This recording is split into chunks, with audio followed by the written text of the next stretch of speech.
సీత తాతయ్య గారు. పర్వాలేదమ్మా, కూర్చో.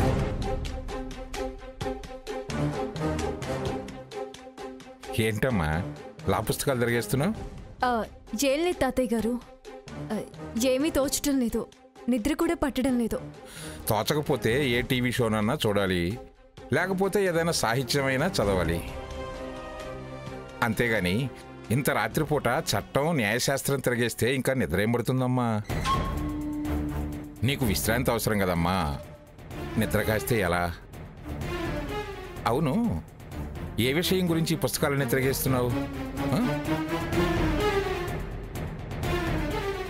Finger prints proof crime. ఏంటమ్మా ఇది మరీ కన్ఫ్యూజన్ సబ్జెక్టే, పోయి దీన్ని చదువుతున్నావేమిటి? లా గురించి ఏమీ తెలియని దాన్ని. ఏ పుస్తకం అయితే ఏముంది తాతయ్య గారు? అవును తాతయ్య గారు, మీరు చాలా తీర్పులు ఇచ్చారు కదా. ఏ కేసులో అయినా వేలిముద్రలు సాక్ష్యంగా శిక్ష విధించారా? లేదమ్మా, నేను ఎక్కువగా సివిల్ కేసులకే తీర్పులు ఇచ్చాను. అసలు వేలిముద్రల ఆధారంగా ఏ కోర్టులోనైనా శిక్షలు విధించారా? చాలా తీర్పులు వచ్చాయమ్మా. ఏదైనా మార్చొచ్చు, అనుకరించవచ్చు, కానీ వేలుముద్రలో మాత్రం ఆ ఛాన్స్ లేదు. ఫోరెన్సిక్ రిపోర్ట్స్ మీద జీవిత ఖైదీలైన వాళ్ళు ఉన్నారు, ఉరిశిక్షలు పడ్డాయి.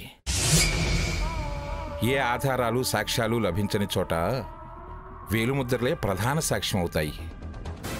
చాలా వరకు నేరం చేసిన వాళ్ళు కంగారులో ఏదో ఒక ఆధారం వదిలేస్తారు. చాలా ప్లాన్డ్గా కూల్గా ప్రిపేర్ అయ్యి నేరం చేసిన వాళ్ళు ఏ ఆధారమూ దొరకకుండా జాగ్రత్త పడతారు. అలాంటప్పుడు ఆ నేరస్తుణ్ణి వేలుముద్రలే పట్టిస్తాయి. ఒకవేళ ఆ వేలిముద్రలు అతనివే అయినా అతనివి కావు అని నిరూపించలేమా? No chance. ఒకరి వేలుముద్రలతో మరొకరి వేలుముద్రలు సరిపోవు. రూపురేఖలు కలవచ్చు, కవలల్లో కూడా వేలిముద్రలు వేరువేరుగానే ఉంటాయి. వాటినే ప్రామాణికంగా తీసుకుంటారు. అసలు సంతకం కన్నా కూడా వేలుముద్రలకే విలువ ఎక్కువ. అందుకే కదా ఇప్పటికి కూడా రిజిస్ట్రేషన్కి వేలుముద్రలే తీసుకుంటారు. వేలుముద్రల గురించి అంత వివరంగా ఎందుకమ్మా అడుగుతున్నావు? ఊరికి తాతయ్య గారు, తెలుసుకుందామని. కారణం లేకుండా నువ్వంత ఇంట్రెస్ట్ చూపించవమ్మా.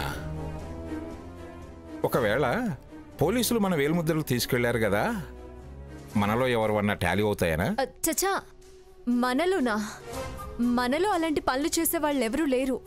అంత నమ్మకం నీకుంటే ఇంకా ఈ పుస్తకాలన్నీ తిరగేయటం ఎందుకమ్మా? వీటి గురించి ఆలోచించడం మానేసి వెళ్ళి ప్రశాంతంగా పడుకో. మీరు పదండి తాతయ్య గారు, నేను డోర్ లాక్ చేసుకొని వస్తాను. సరేనమ్మా. అలాగే.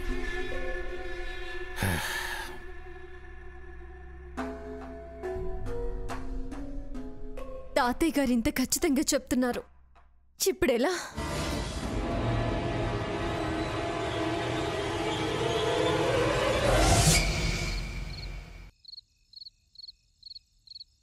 అమ్మా, మీరు చెప్పిన పనులు ఎప్పటికప్పుడు చెప్పినట్టు చేస్తూనే ఉన్నాను. మీరు ఇచ్చిన డబ్బు అయిపోయిందమ్మా. కాస్త డబ్బు అవసరం ఉందమ్మా. అడుగుతున్నానని అనుకోకండి. నాకు మళ్ళీ కాస్త డబ్బు సాయం చేయరా? మీకు ఇలాగే అన్ని విషయాలు ఎప్పటికప్పుడు చేరవేస్తూనే ఉంటాను.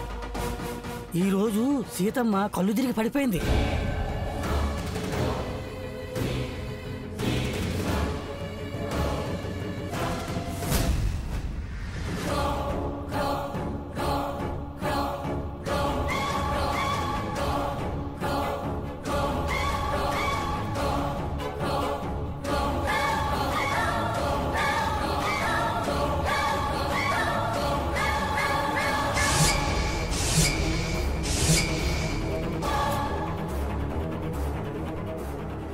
ఈ టైంలో తను ఎవరితో మాట్లాడుతున్నాడు?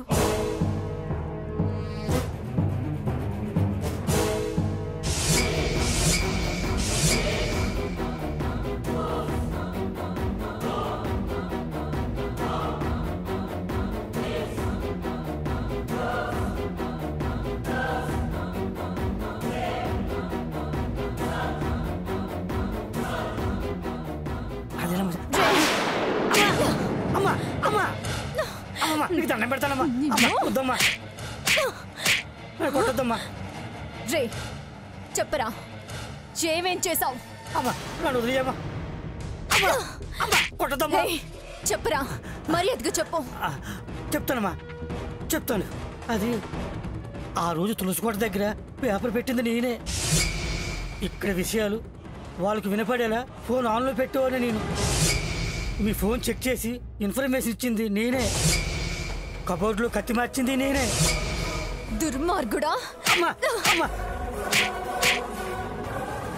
నన్ను వదిలేయమ్మా. రే, మా ఉప్పు తింటూ డబ్బులకి కక్కుర్తి పడి మాకి ద్రోహం చేస్తావా? నిన్ను వదలనరా. తప్పు అయిపోయిందమ్మా, క్షమించండి అమ్మా. ఇది క్షమించే తప్పు కాదు. కాపురాలు కూలుస్తావా? అసలు ఎవరు నిన్ను పని చేయమని చెప్పింది? ఎవరి కోసం ఇదంతా చేస్తున్నావు? వాళ్ళెవరో నాకు తెలియదమ్మా.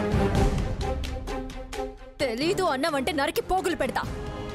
ఎవరో తెలియకుండానే ఇదంతా చేస్తున్నావా? చెప్తావా లేకపోతే మా వారిని పిలిచి ఉప్పు పత్ర వేయించమంటావా? చెప్తాను చెప్పేస్తాను. చెప్పు చెప్పేస్తాను. చెప్పు చెప్పేస్తాను. రేయ్, ఆగరా.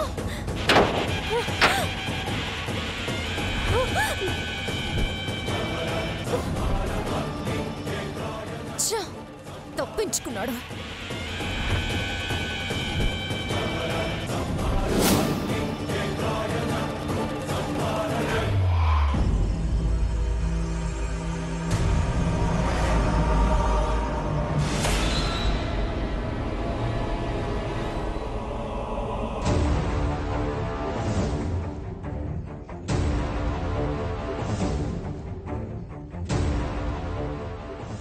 ఎక్కడికి వెళ్ళావు?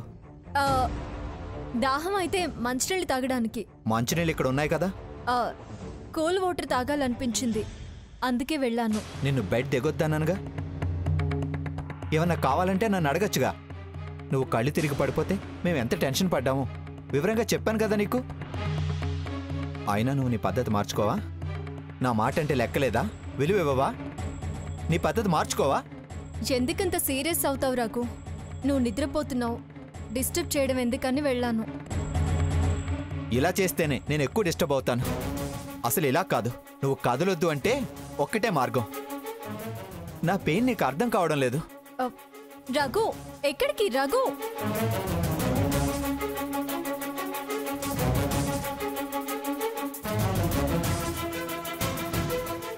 డోర్ లాక్ చేశాను, కీ నా దగ్గరే ఉంది. నువ్వెక్కడికి వెళ్తావో నేను చూస్తాను. పడుకో.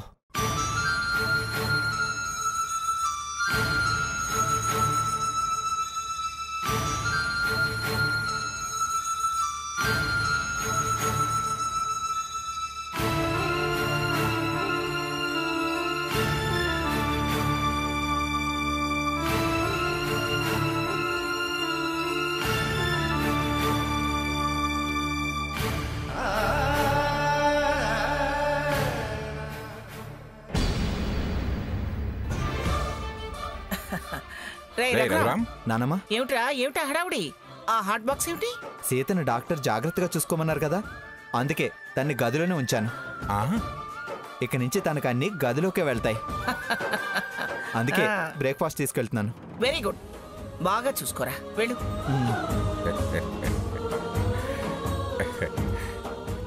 చూసావా మంగ, రఘురామికి తన భార్య అంటే ఎంత ప్రేమో. హౌస్ అరెస్ట్ చేశాడంట. వాళ్ళు అలా ప్రేమగా ఉండడమే కదండి మనకు కావాలి. సీత రావే. ఏయ్, ఏంటి ఆ పిలుపు? చిచ్చి, నయ వంచుకురాలా? అలా కాక ఇంకెలా పిలవమంటావే? మర్డర్ నువ్వు చేసి నా బావని హంతకుండా చేసావు కదే.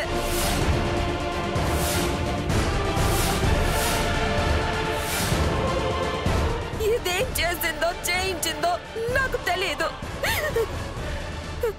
బావను మాత్రం ఈ కేసులో ఇరికించడానికి ఇది చేయని ప్రయత్నం లేదు.